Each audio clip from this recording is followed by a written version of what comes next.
تیری عظمتوں سے ہوں بے خبر،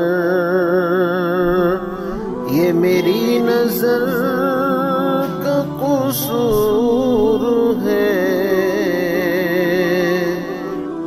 اعوذ باللہ من الشیطان الرجیم، بسم اللہ الرحمن الرحیم۔ یسألونک عن الأہلة قل هي مواقيت للناس والحج وليس البر بأن تأتوا البيوت من ظهورها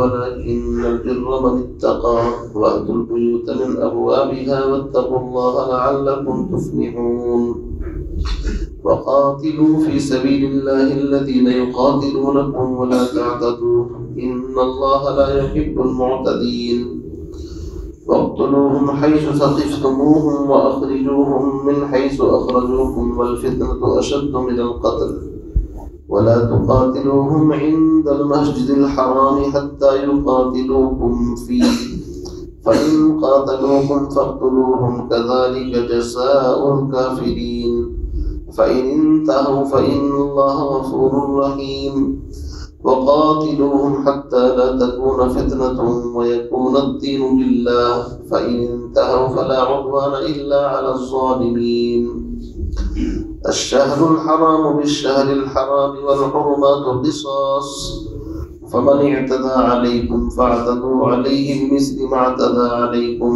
واتقوا الله واعلموا أن الله مع المتقين وأنفقوا في سبيل الله ولا تلقوا بأيديكم إلى التهلكة وأحسنوا إن الله يحب المحسنين صدق الله العظيم۔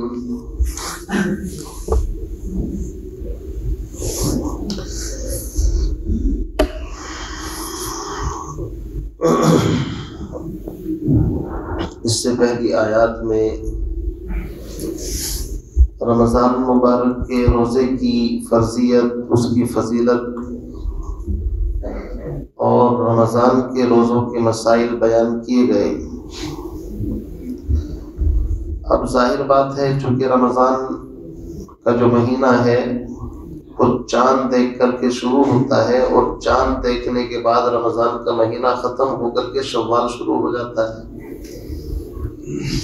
تو اس لیے حضرات صحابہ کرام رضوان اللہ تعالی علیہم اجمعین میں سے بعض صحابہ نے، جیسے حضرت معاذ بن جبل رضی اللہ تعالی عنہ، حضرت ایک صحابی ہیں ان کا نام آتا ہے، تو انہوں نے نبی علیہ السلام کی خدمت میں آ کر کے عرض کیا، یا رسول اللہ صلی اللہ علیہ وسلم، یہ جو چاند ہے یہ کبھی بہت باریک ہوتا ہے، جب چاند نکلتا ہے اس کے بعد پھر آہستہ آہستہ پھر بڑھتا ہے یہاں تک کہ ایام 20، 13، 14، 15 تاریخ کو جا کر کے بالکل شباب پر پہنچ جاتا ہے اور اس کے بعد پھر آہستہ آہستہ گھٹنا شروع ہو جاتا ہے۔ تو یہ کیا مسئلہ ہے، کس وجہ سے ہے؟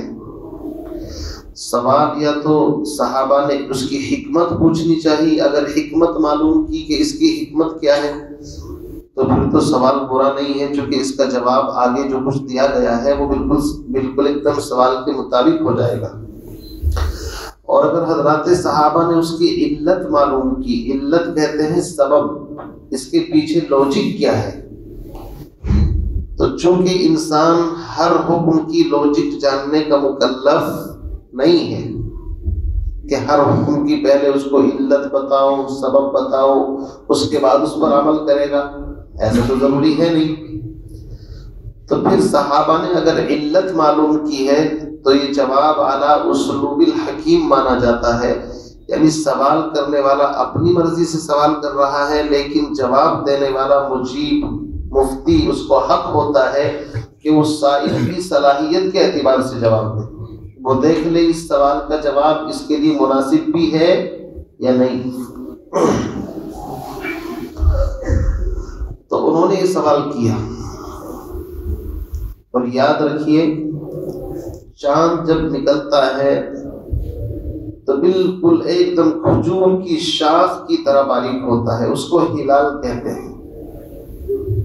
3-4 دن تک اس کا نام ہلال، اور پھر جب وہ تھوڑا بڑا ہوتا ہے 3-4 دن کے بعد تو اس کو کہتے ہیں قمر، اور جب بالکل چاند مکمل ہو جاتا ہے تو اس کو کہتے ہیں بدر، بدر کامل۔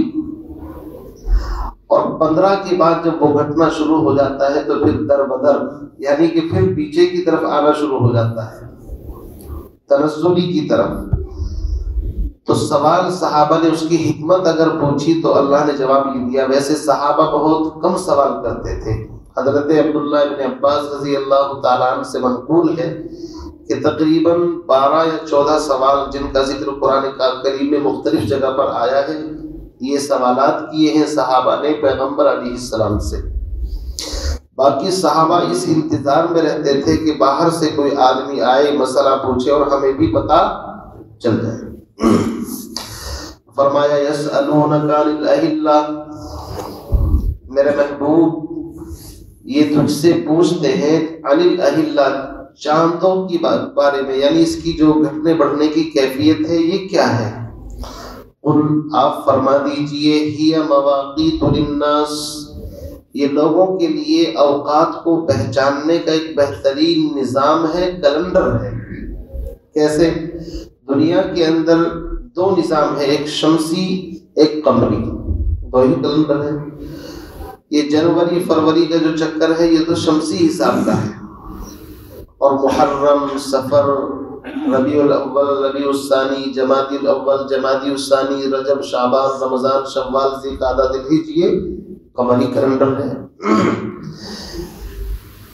اسلام نے اپنے ماننے والوں کو کسی شعبے کے اندر بھی ادھورا نہیں چھوڑا کہ وہ دوسروں کے رحم کرم پر زندگی گزارے۔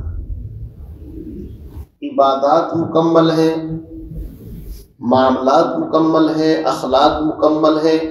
اسی طریقے سے کیلنڈر کی بھی چونکہ انسان کو ضرورت ہے، تاریخ کی، کسی کو قرض دیا ہے تو اس سے کب لینا ہے، کون سی تاریخ میں لینا ہے۔ عورت یا مرد کا اگر انتقال ہو جائے تو عورت کتنے دن عدت گزارے گی، چاند کی تاریخ سے حساب نکالا جائے گا۔ حج ذی الحجہ کی 9 تاریخ کو کرنا ہے، تو کیلنڈر کی انسانی زندگی کے اندر ضرورت ہے۔ تو اسلام نے اپنے ماننے والوں کو قمری کیلنڈر بھی دیا ہے کہ تم اپنی چیزوں کا حساب چاند کے اعتبار سے کرو، اور چاند کے جو مہینے ہیں وہ 30 دن کے ہوتے ہیں یا 29 دن کے ہوتے ہیں۔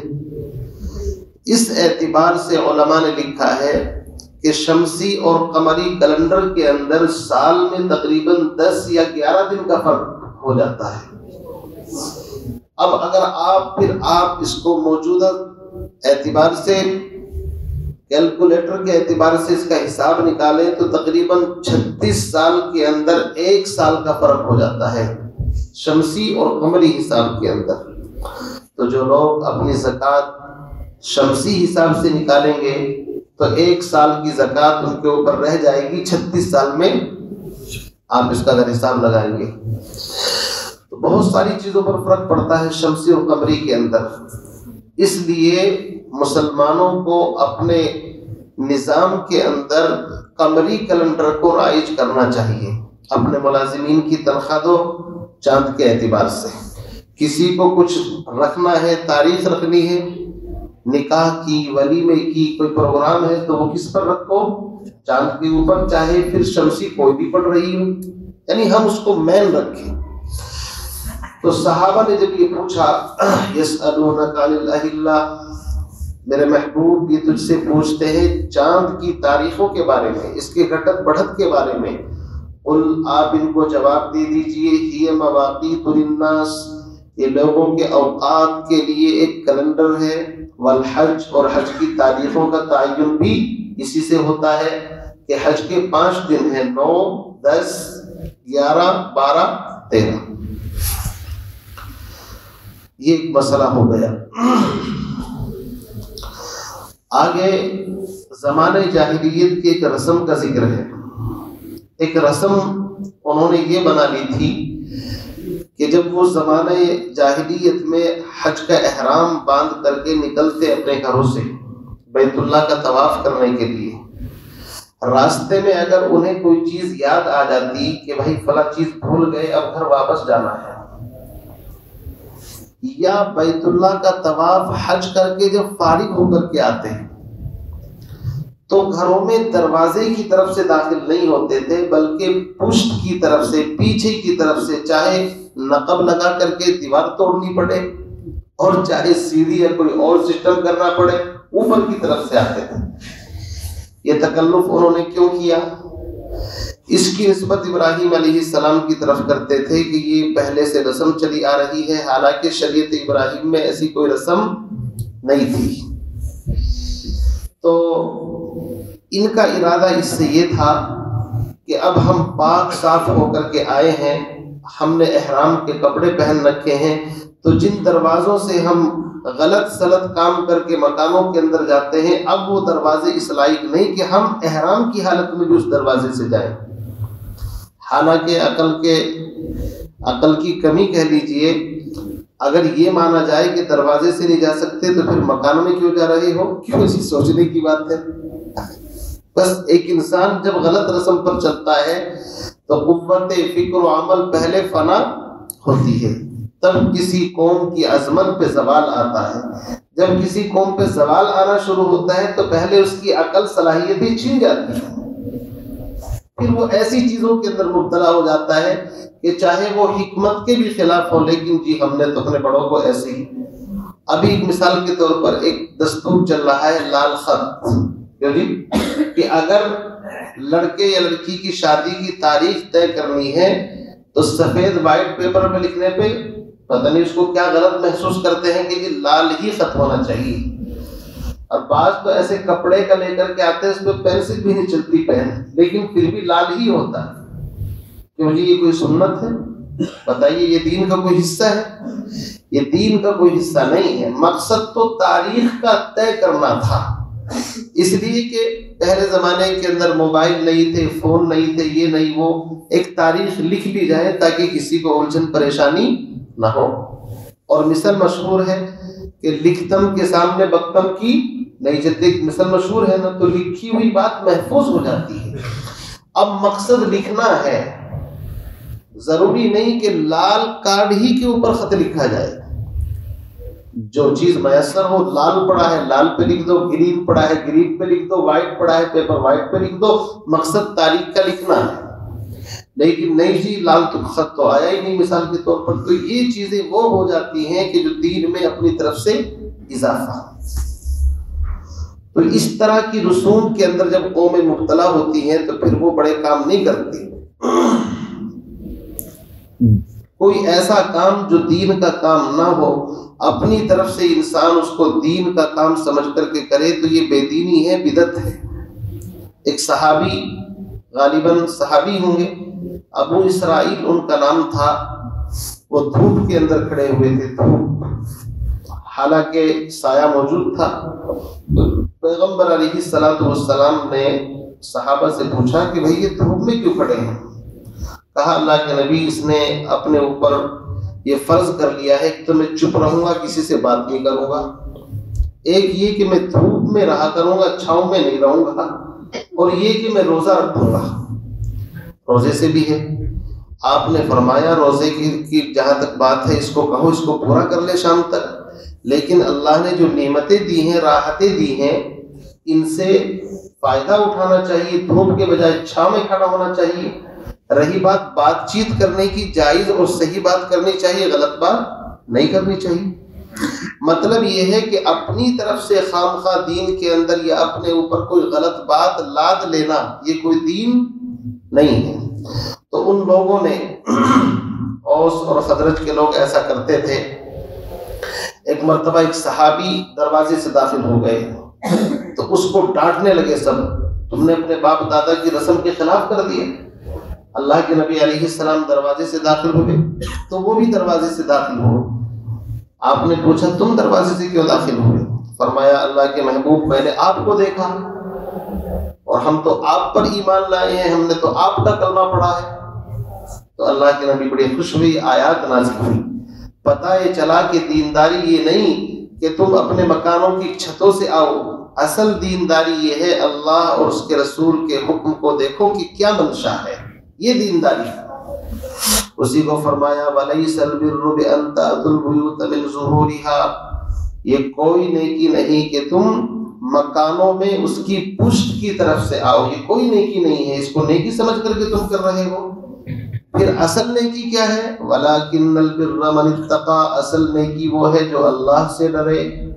وَأْتُوا الْبُيُوتَ مِنْ أَبْوَابِهَا، اور تم مکانوں میں ان کے دروازوں کی طرف سے آؤ، پشت کی طرف سے آنے کی اجازت نہیں، یعنی جائز تو ہے لیکن ایک جائز اور مباح کام کو ثواب کا کام سمجھ لینا، گڑبڑ یہاں پر ہے۔ فرمایا واتقوا اللہ، اور اللہ سے ڈرو، اللہ سے ڈرو گے لعلکم تفلحون، تاکہ تم کامیاب ہو جاؤ۔ یہاں تک یہ بات مکمل ہوئی، اور اس کے بعد سن 3 ہجری کے اندر حج فرض ہو گیا۔ اب جب حج فرض ہے تو مکے کی اس زمانے کی اگر آپ کیفیت اٹھا کر کے دیکھیں گے تو تاریخ عجیب ہے۔ ابراہیم علیہ السلام نے جس گھر کی بنیاد رکھی تھی خانہ کعبہ کی، اور جس کے لیے امن کی دعا مانگی تھی، جس شہر کو کہا تھا رب اجعل ھذا البلد آمنا، اپنی بیوی بچے کو لا کر کے وہاں پر چھوڑا تھا، اس شہر کا حال یہ بنا دیا کہ اللہ کے گھر کے اندر کتنے بت تھے؟ 360۔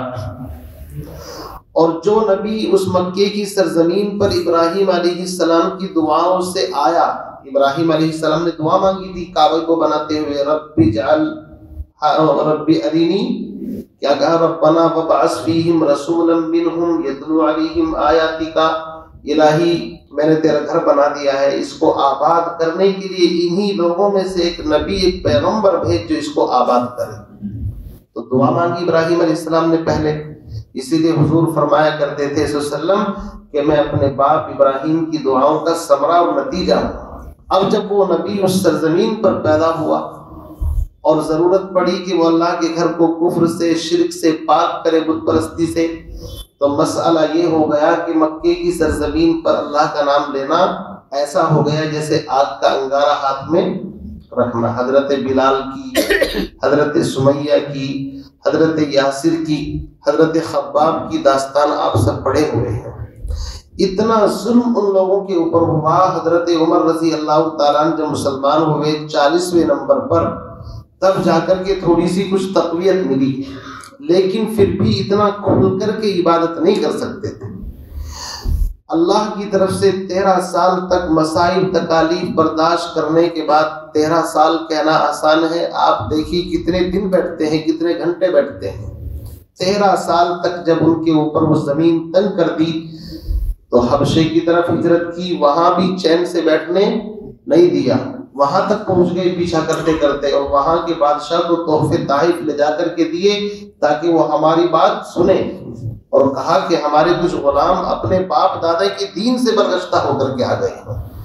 وہ تو خیر سمجھدار تھے، وہ انہوں نے ان کی بات پر کان نہیں دھرے، لیکن پھر کسی نے بتایا کہ مکے کے اندر اسلام کا غلبہ ہو گیا، وہ بیچارے واپس آئے تو بڑی تکلیفیں اٹھانی پڑی، یہاں تک کہ بالآخر پیغمبر علیہ السلام کو بھی مکہ چھوڑنا پڑا، اور 3 دن کہاں چھپے آپ؟ غار سور کے اندر، اور مدینہ چلے گئے۔ سن 2 ہجری کے اندر بدر کا واقعہ پیش آیا۔ بدر کہاں ہے؟ مکے میں، مدینے میں ہے، مدینے سے تھوڑے فاصلے کے اوپر ہے۔ وہاں تک ان لوگوں نے جا کر کے ان کی مطلب پیچھا نہیں چھوڑا۔ اب ظاہر بات ہے، ایک ظلم کی حد ہوتی ہے، ہر چیز کا ایک آخری مقام ہوتا ہے۔ اللہ رب العزت کی طرف سے صحابہ کو یہی تھا، فاعفوا واصفحوا، چھوڑو، درگزر کرو، معاف کرو، یہ وَلَمَنْ صَبَرَ وَغَفَرَ إِنَّ ذَلِكَ لَمِنْ عَزْمِ الْأُمُورِ، قرآن پاک پڑھو، بھرا پڑا ہے معاف کرنا، درگزر کرنا، یہ کرنا، وہ کرنا۔ لیکن جب سن 3 ہجری کے اندر حج فرض ہو گیا تو اب حج بھی کرنا پڑے گا، عمرہ بھی کرنا پڑے گا، اور مکے کے اوپر کس کا قبضہ ہے؟ ان لوگوں کا جنہوں نے صحابہ کو وہاں سے، ان کے گھروں سے نکالا، ان کے وطن سے بے وطن کیا۔ اب مسئلہ یہ پیدا ہوا کہ کیا کریں۔ ابراہیم علیہ السلام کے زمانے سے لے کر کے یہ بات چلی آ رہی تھی 4 مہینوں میں اہل عرب جنگ نہیں کرتے تھے، حالانکہ ان کی گزر بسر جنگ کے اوپر ہی ہوتی تھی، لیکن 4 مہینے ذی قعدہ، ذی الحج، محرم اور ایک رجب کا مہینہ جو ابھی شروع ہونے والا ہے اس مہینے کے بعد۔ رجب کو تو انہوں نے عمرے کا مہینہ قرار دے رکھا تھا، اس میں عمرہ کرو، اور باقی 3 مہینے حج کے، تو اس میں منڈیاں بھی لگتی تھی، ادھر ادھر سے لوگ آتے جاتے تھے، بہت کاروبار کو بڑھاوا ملتا تھا۔ دوسری بات یہ ہے اللہ کا گھر بھی حرم والا ہے کہ وہاں پر کسی جوں تک کو مارنے کی اجازت نہیں، شکاری کو شکار کرنے کی اجازت نہیں، احرام کی حالت کے اندر اپنے بدن کے اوپر اگر جو ہو اس کو نہیں، مکھی کو نہیں مار سکتے، کیوں جی بڑی پابندیاں ہیں۔ تو صحابہ سوچنے لگے کیا کریں۔ سن 6 ہجری کے اندر پیغمبر علیہ السلام 1400 یا 1500 صحابہ کو ساتھ لے کر کے اور قربانی کے جانور بھی ساتھ لے لیے، تاکہ کسی کو یہ نہ لگے بھائی لڑنے کے لیے آئے ہیں، علامت پہچان۔ جی باہر کا مائک نہیں کھلا نہیں ہوگا، وہ بند کر رکھا ہوگا۔ کہاں ہے مؤذن صاحب؟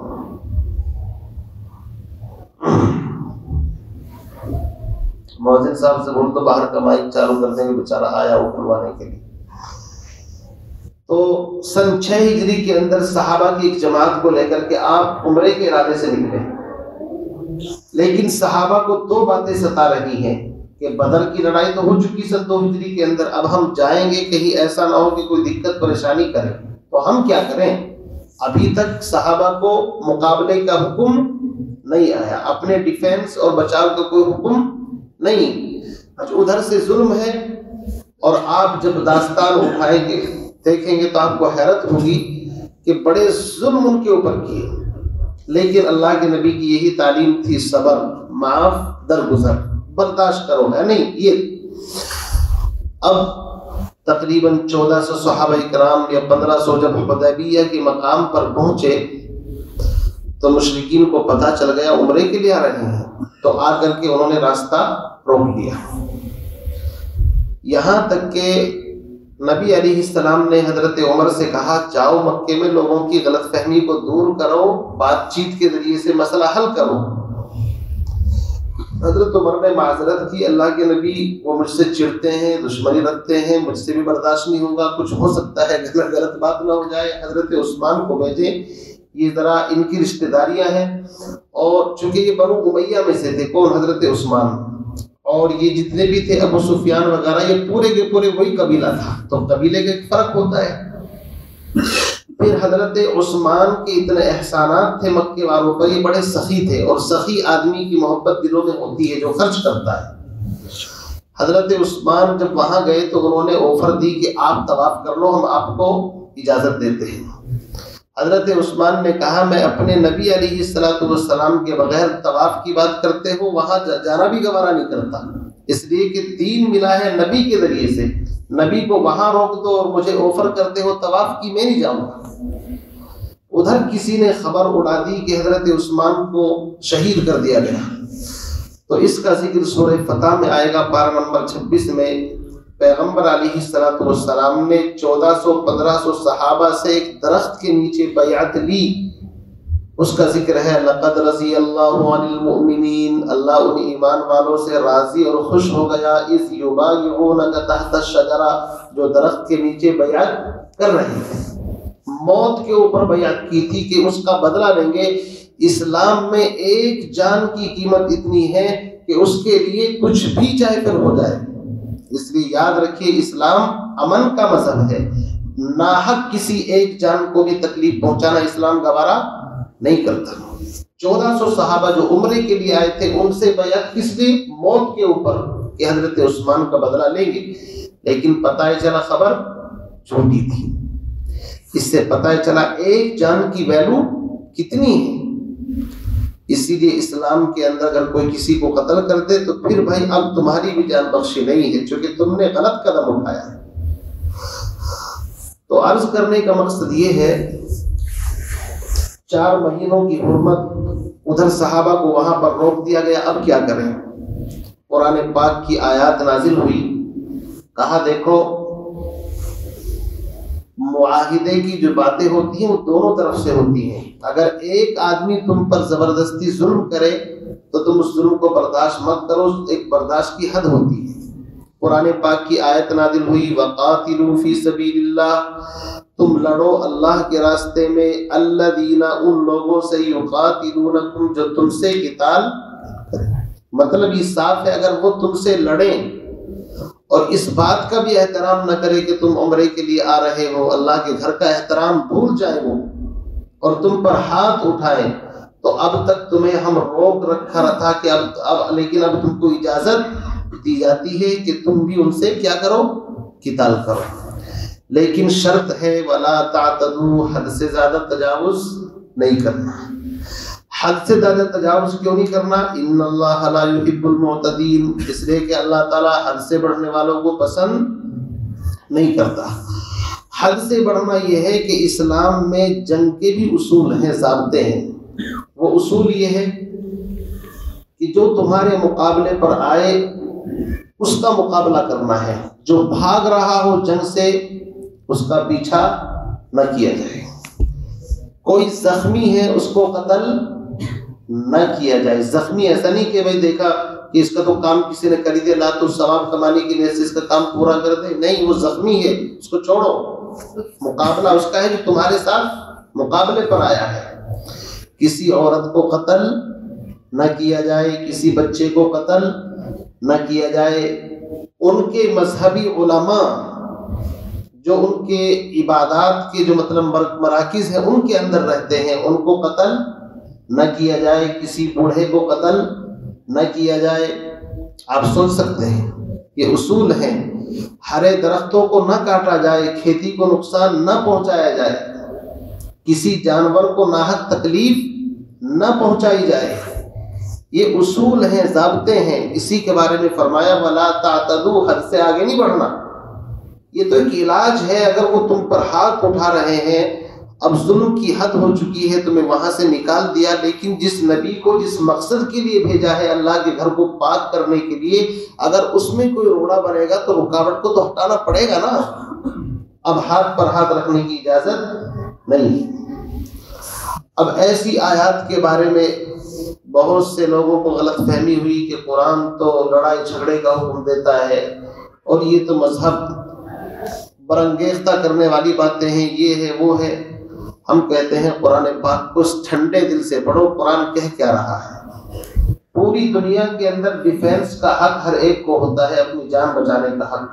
عدالت بھی، سپریم کورٹ نے بھی یہ کہا ہے جب موب لنچنگ چل رہی تھی بہت زیادہ، کہ بھائی اپنے ڈیفینس کے اندر تم بھی کچھ آتم رکشا کے اندر اگر کوئی اپنی حفاظت کے لیے ہتھیار اٹھاتا ہے تو اس کو غلط نہیں مانا جاتا۔ تو صحابہ پر تو ظلم کی حد ہو چکی تھی، اس لیے یہ آیات ابتدائی آیات ہیں۔ اور یاد رکھیے یہ اصول صرف اہل مکہ کے لیے تھا، خاص جزیرۃ العرب کے مشرکین اور کفار کے لیے۔ باقی ان کے وجہ اس کی یہ ہے کہ اللہ کے نبی وہاں پر آئے ہیں، اور جو نبی جس جگہ پر آتا ہے دعوت لے کر کے، تو اس کی دعوت کی ذمہ داری ہوتی ہے کہ یا تو اس کی دعوت کو مانے، نہیں مانتے تو پھر اللہ کا عذاب آتا ہے۔ اللہ کا عذاب پہلی قوموں پر آیا ڈائریکٹ اللہ کی طرف سے، اور کبھی عذاب آتا ہے بندوں کے ذریعے سے، کہ ان کو ان کے سامنے کیا کہ تمہارے ذریعے سے اس کو ہلاک کریں۔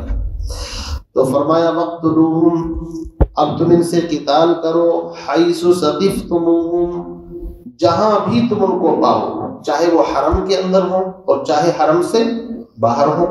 وَأَخْرِجُوهُمْ، اور اے صحابہ تم ان کو نکالو، من حیث اخرجوکم، جہاں سے انہوں نے تم کو نکالا ہے، مکے سے تم کو نکالا، اب ہم تم کو اختیار دیتے ہیں تم بھی نکالو ان کو وہاں سے۔ والفتنة اشد من القتل، اب سوال پیدا ہوا کہ یار خوریزی، قتل و قتال، کیا یہ صحیح ہے حرم کے اندر؟ اللہ نے اس کا جواب دیا کہ ایک طرف شرک کفر بالکل دندناتا پھرے، ناحق لوگوں پر ظلم کیا جائے، مارے پڑے، اور دوسری طرف قتل و قتال ہے۔ ان دونوں کے اندر جو آسان ہو اس کو اختیار کرو۔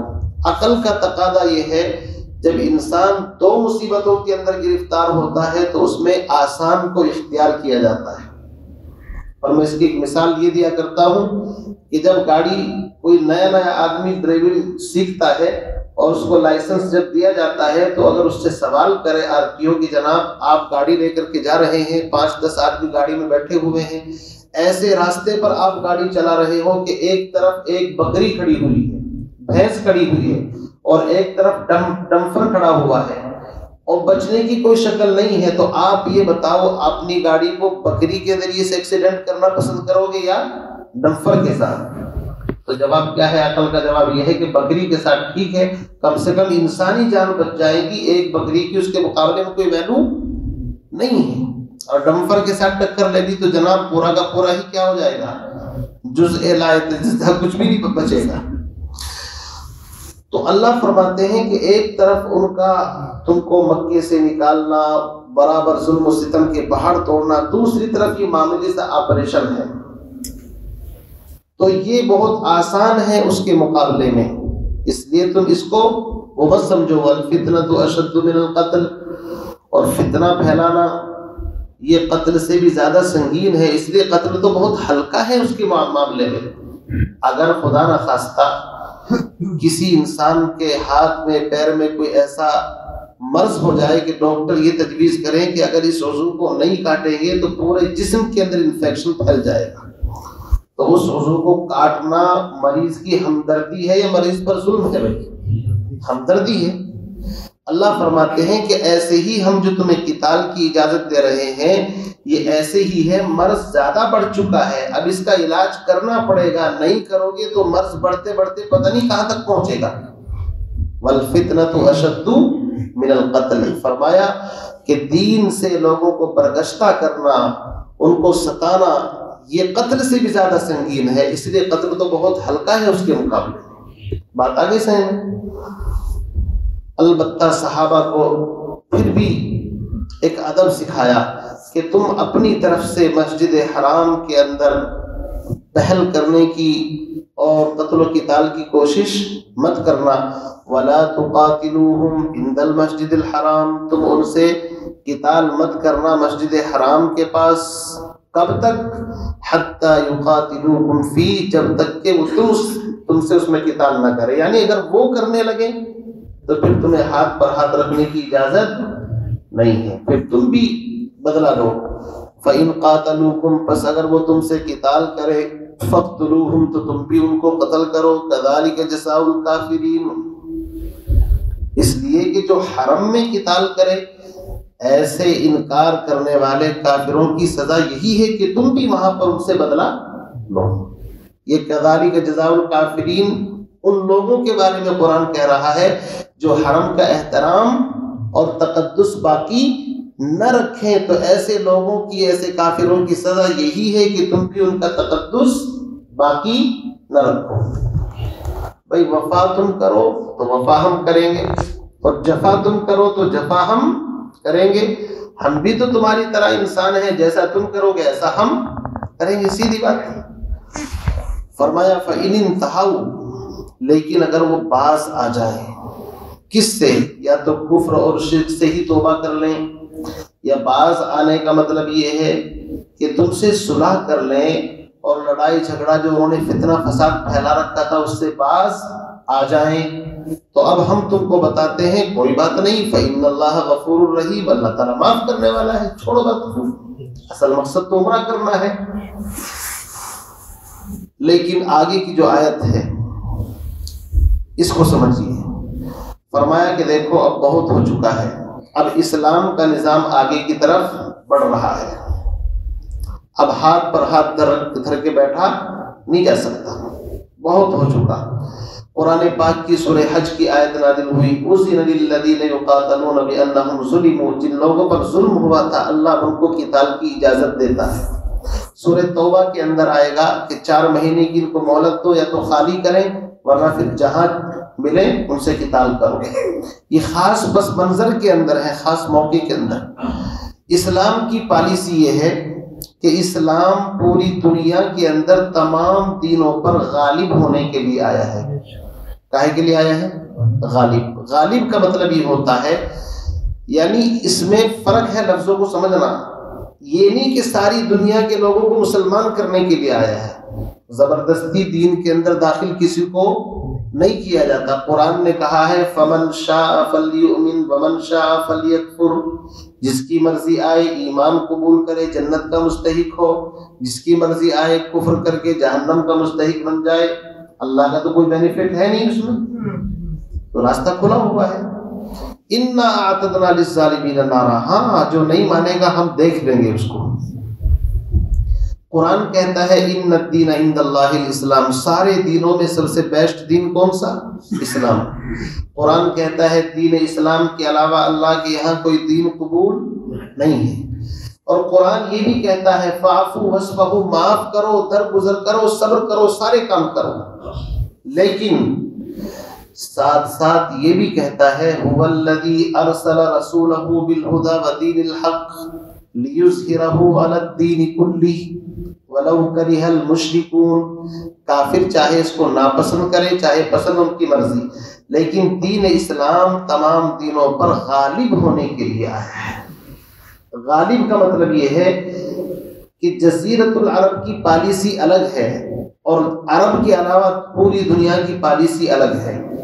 وہ پالیسی یہ ہے کہ اسلام کا جو مرکز ہے، بیس ہے، سینٹر ہے مکہ مدینہ جزیرۃ العرب، وہاں پر دو دین نہیں چلیں گے. وہاں پر ایک دین رہے گا اور وہ دین کون سا ہے؟ دین اسلام.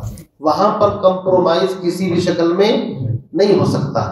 یا تو قبول کر کے اسلام ہمارے بھائی بن جاؤ، قبول نہیں کرتے تو پھر یہاں سے نکل کر کے کہیں اور جا کر کے آباد ہو جاؤ.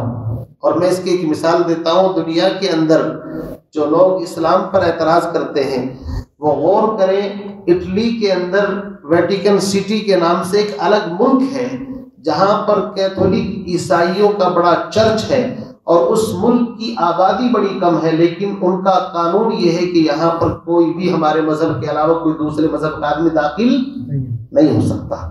تو ہر مذہب کے لوگوں نے اپنے اپنے اعتبار سے بنا رکھا ہے مقدس جگہ. تو کسی کو یہ حق نہیں کہ تم مسلمان مکے میں مدینے میں غیر مسلموں کو کیوں نہیں جانے دیتے.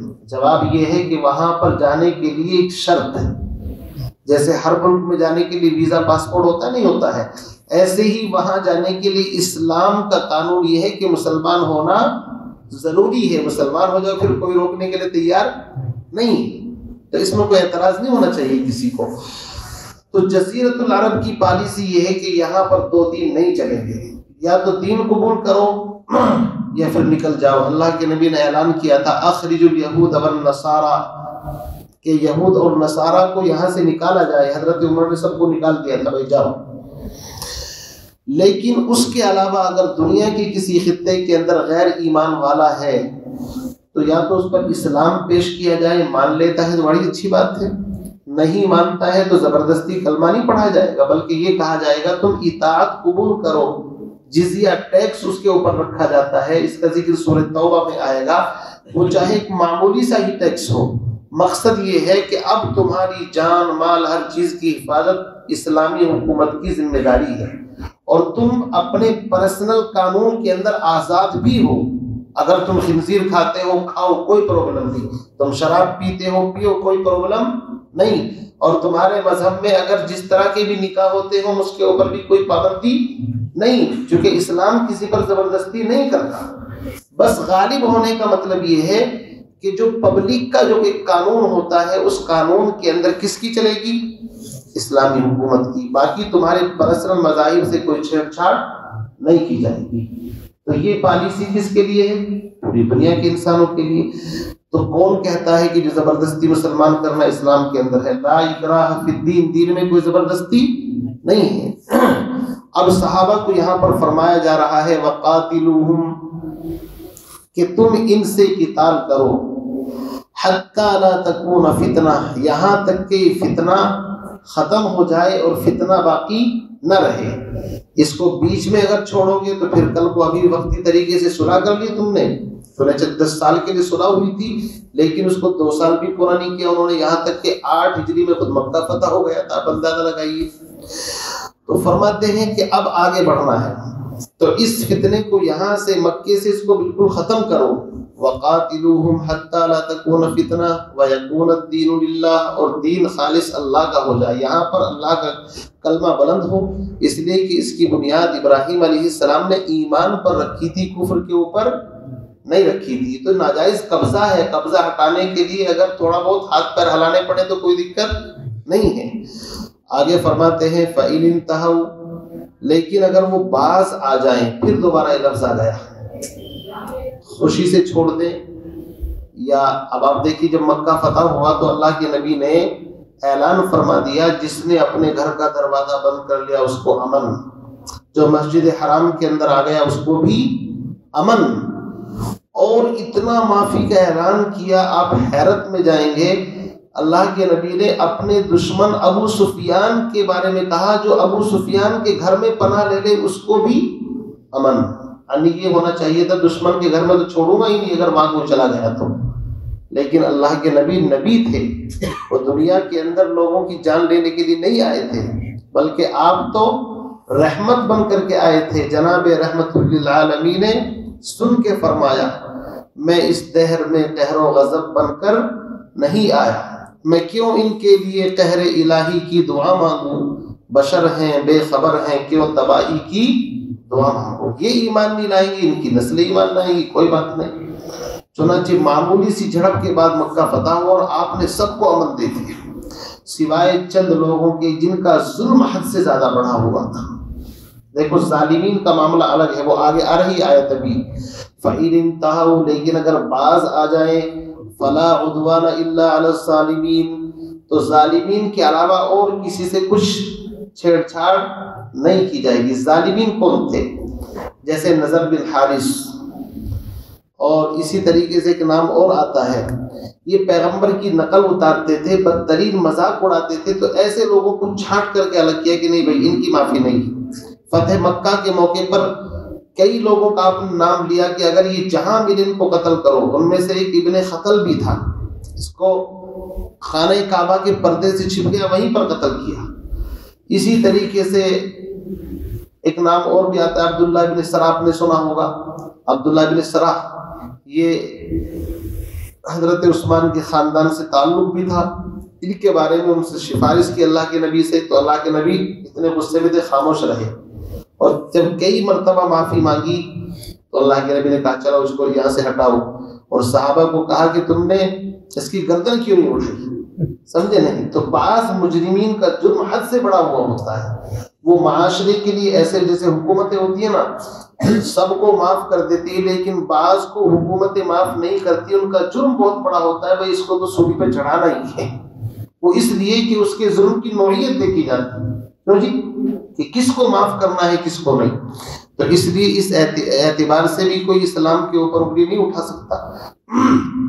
تو فرمایا فَإِنِ انْتَهَوْا فَلَا عُدْوَانَ إِلَّا عَلَى الظَّالِمِينَ. آگے فرماتے ہیں الشہر الحرام بالشہر الحرام. صحابہ کو تسلی دی کہ حرمت کا مہینہ ہے جس میں تم جا رہے ہو، کوئی بات نہیں، اگر وہ احترام کریں گے اس مہینے کا تو تم بھی احترام کرنا. حرمت والا مہینہ بدلے میں ہے حرمت والے مہینے کے. والحرمات قصاص، اور حرمت کی چیزوں میں برابری ہوتی ہے، مساوات ہوتی ہے. تمہارا نقصان جتنا کر دے تو تم بھی اس کا نقصان اتنا ہی کر سکتے ہو. نبی علیہ الصلوۃ والسلام کا معمول تھا کہ آپ اپنی 11 یا 9 بیویوں کے پاس عصر کے بعد تشریف لے جاتے تھے. ایک بیوی نے کھانا بنایا حضرت صفیہ نے، اور پیالے میں کوئی چیز اپنے خادم کے ہاتھ بھیجی، اور آپ اماں عائشہ کے یہاں تشریف فرما تھے. اب اماں عائشہ نے دیکھا کہ میرے گھر کے اندر بھی وہاں سے پڑوس میں سے چیز آ رہی ہے، تو عورتوں کا ہی مزاج ہوتا ہے، تو اس کے اوپر ہاتھ مار کر کے غصے میں اس کو نیچے زمین پر گرا دیا. اب وہ برتن بھی ٹوٹ گیا، لکڑی وغیرہ کا پیالہ ہو گیا کس چیز کا، اور وہ چیز بھی گر گئی. اللہ کے نبی اس کو اٹھا رہے ہیں اور فرما رہے ہیں کہ تمہاری اماں کو غیرت آ گئی. غیرت سمجھتے ہیں نا، غیرت ایک ہوتی ہے اندر، فطری چیز ہے. اب حضرت عائشہ کو بھی احساس ہوا کہ یار غلطی ہو گئی، برتن بھی ٹوٹ گیا. اللہ کے نبی اس کا کیا بدلہ ہے؟ فرمایا کہ اسی جیسا کھانا اور اسی جیسا برتن. مطلب یہ ہے کہ جتنا نقصان ادھر سے ہو اس کی تلافی ادھر سے اتنی کی جا سکتی ہے. حضرت ہندا بنت عتبہ یہ بعد میں مسلمان ہوئی، احد کے اندر تو انہوں نے حضور کے چچا کا کلیجہ چبایا تھا۔ ہندا بنت عتبہ، عتبہ کی بیٹی، ابو سفیان کی بیوی ہے، معمولی عورت نہیں۔ جب مسلمان ہوئی تو انہوں نے نبی علیہ السلام سے مسئلہ پوچھا، میرے شوہر کنجوس ہیں۔ کنجوس جانتے ہو کہ چمڑی جائے پر دمڑی نہ جائے، خرچ ہی نہیں کرتے تھے، تو کیا میں اپنے جائز خرچوں کے لیے ان کے مال میں سے کچھ لے سکتی ہوں؟ یعنی یہ چوری تو نہیں مانی جائے گی؟ اللہ کے نبی نے فرمایا جتنی ضرورت ہے دستور کے مطابق تم اپنے اپنے بچوں کے لیے اتنا اگر اس کے مال میں سے لے لو تو اس میں کوئی برائی نہیں ہے۔ ہاں تم وہاں سے لے لے کر کے بچوں کے نام پر اور ٹرانسفر کر رہی ہو کہیں ادھر ادھر تو پھر گڑبڑ۔ پتہ یہ چلا والحرمات قصاص، یعنی اتنا بدلہ لینا کہ جتنے کی گنجائش ہوتی ہے چاہے وہ کسی بھی اعتبار سے ہو، اسلام میں اس کی اجازت ہے۔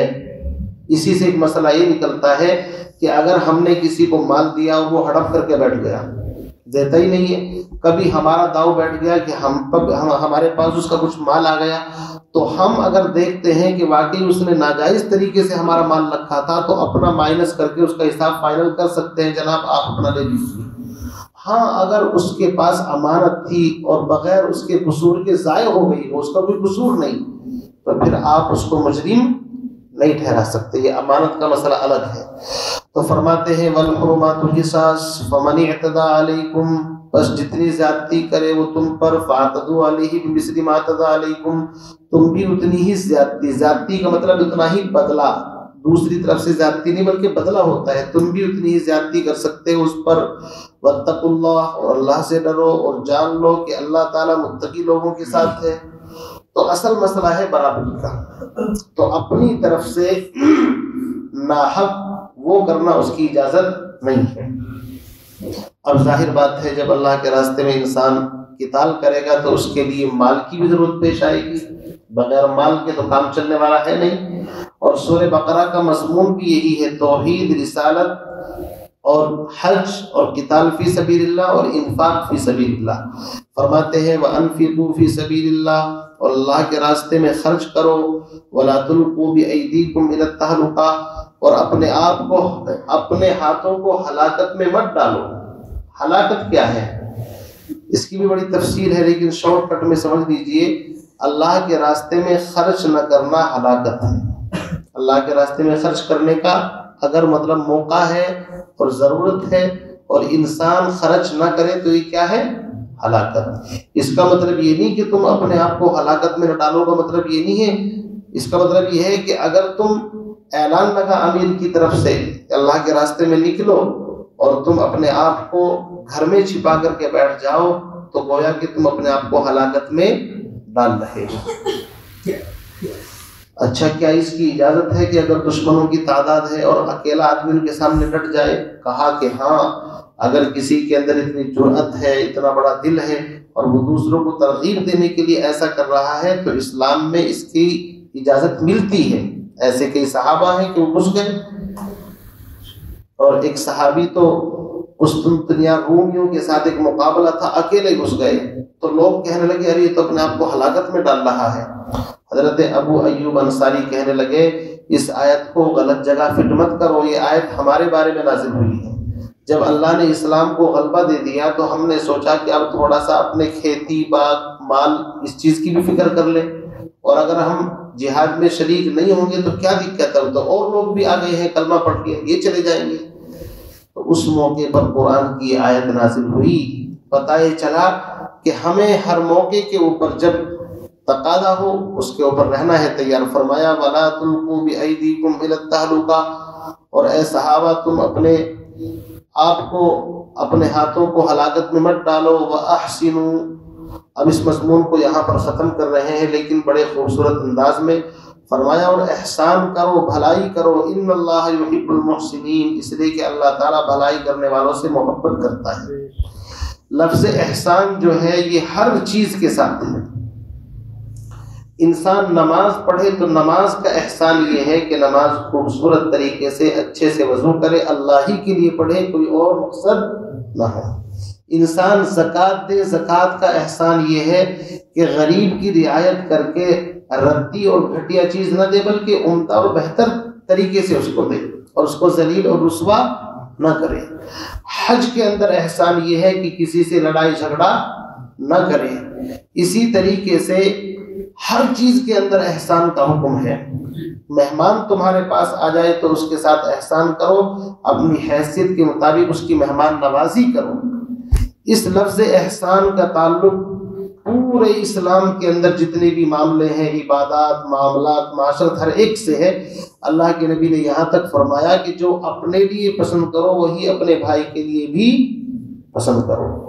یہاں تک فرمایا کہ اگر جانور کو ذبح کرنا ہے اس کے ساتھ بھی احسان کرو کہ اس کے سامنے چھری کو تیز مت کرو، چھری الگ تیز کرو اور پھر جانور کو خوبصورتی کے ساتھ ذبح کرو۔ تو لفظ احسان کا مطلب یہ ہے کہ اگر اللہ کے راستے میں خرچ کرنا ہے یا جہاد یا قتال کرنا ہے، احسان خوبصورتی کے ساتھ، یعنی اس میں زیادتی کسی طرح کی نہیں ہونی چاہیے۔ اسلام کے جو قانون ہیں ان کا پورا پورا احترام ہونا چاہیے۔ فرمایا وَأَنفِقُوا فِي سَبِيلِ اللَّهِ وَلَا تُلْقُوا بِأَيْدِيكُمْ إِلَى التَّهْلُكَةِ وَأَحْسِنُوا إِنَّ اللَّهَ يُحِبُّ الْمُحْسِنِينَ۔ اللہ تعالیٰ احسان کرنے والوں سے محبت کرتا ہے، ان کو پسند فرماتا ہے۔ آگے کی جو آیت ہے اس میں حج کے احکام ہیں کہ اگر حج عمرے سے روک دیا جائے تو انشاءاللہ اس کو پھر دیکھیں گے۔ اللہ تعالیٰ سے دعا فرمائے ہم تمام کو ان باتوں کو صحیح طریقے سے سمجھنے کی اور ان پر عمل پیرا ہونے کی سعادت و توفیق نصیب فرمائے۔ سبحان اللہ و بحمدہ، سبحانک اللہم و بحمدک، اشہد ان لا الہ الا انت۔